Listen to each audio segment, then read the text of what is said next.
She said it like a challenge, a dagger dipped in sugar, and to my first love, Jason, who taught me what love really is. She turned to me then, smiled like it was a game. Just kidding. Babe, don't worry, it's just a prank. Laughter rippled through the hall. Applause. Her bridesmaids chuckled into their champagne flutes. I didn't move. I didn't blink. I just stared 3 tables down at Jason, smirking quietly into his glass of scotch. He didn't look away. That was her second mistake. The first was believing I loved her enough to be a fool. 6 months earlier, I'd proposed to her in a rain-soaked kitchen, on one knee beside a broken toaster and a pot of overboiled pasta. Her hands trembled when she said yes. She cried, and I believed every tear. We spent months building our wedding together. She picked the flowers, I booked the venue. We combed through the guest list, name by name. I remember highlighting Jason's name. Why him? I'd asked, voice light, casual. He's just an old friend, she said. We ended things years ago. We're good. I nodded. I didn't push. People are allowed to make peace with their past. Adulthood demands it. But people don't toast their exes at their wedding. They don't twist the knife in front of 200 guests and expect the groom to laugh along. Unless they never loved him at all. I watched the rest of the reception, like I was trapped behind glass. The music thumped, the lights flashed. People danced and drank and gave cheerful speeches that meant nothing. She twirled with her friends, glowing under the lights, giddy with attention. Jason left early. I noted the time. Midnight. The final guest stumbled out. She leaned into me, glitter on her cheek, eyes drunk and gleaming. Too far? She asked, laughing softly. No, I replied. Lie number 1.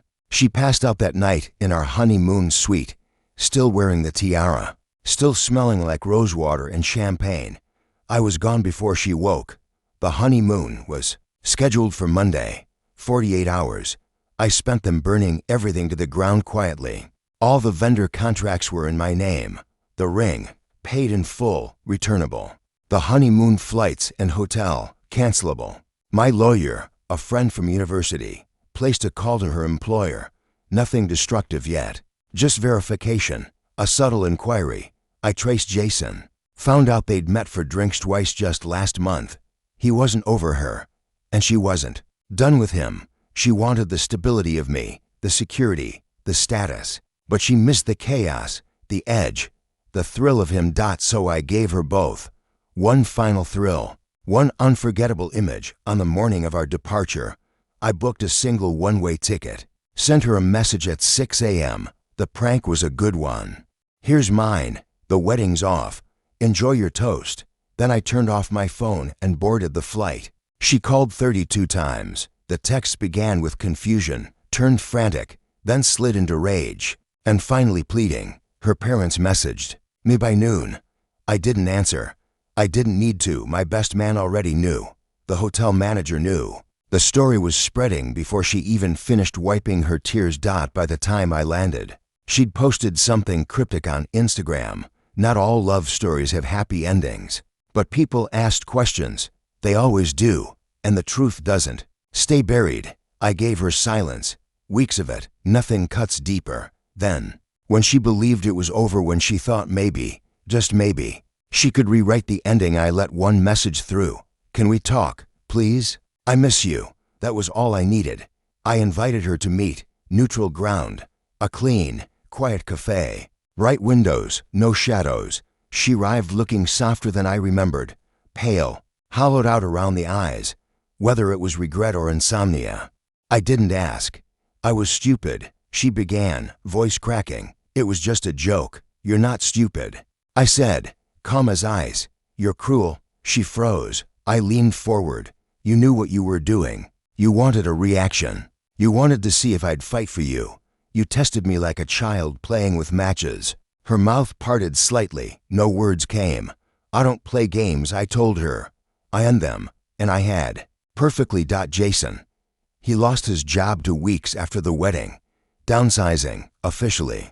But HR had flagged questionable comments and behavior online posts that made the company nervous. I may have helped them find it. She lost more slowly. Invitations stopped arriving. A promotion she'd been eyeing evaporated. quiet whispers, followed her wherever she went. Turns out people remember how you treat someone who loved you deeply. And who knows how to keep receipts in silence. She still messages me sometimes. Drunk apologies, nostalgic memories, a plea or two for another chance. I never block her. Let her wonder. Let her ache. I want her to remember the exact moment it all shifted. The moment she raised a glass, called another man the love of her life while wearing my ring. That was the moment she lost me. People think revenge is thunder, a slam, a scream, a shattered glass on the wall. But it's not. Revenge is the quiet click of a closing door. It's a glass of champagne left untouched. It's silence loud enough to echo forever. I didn't destroy her. I simply let her watch herself unravel.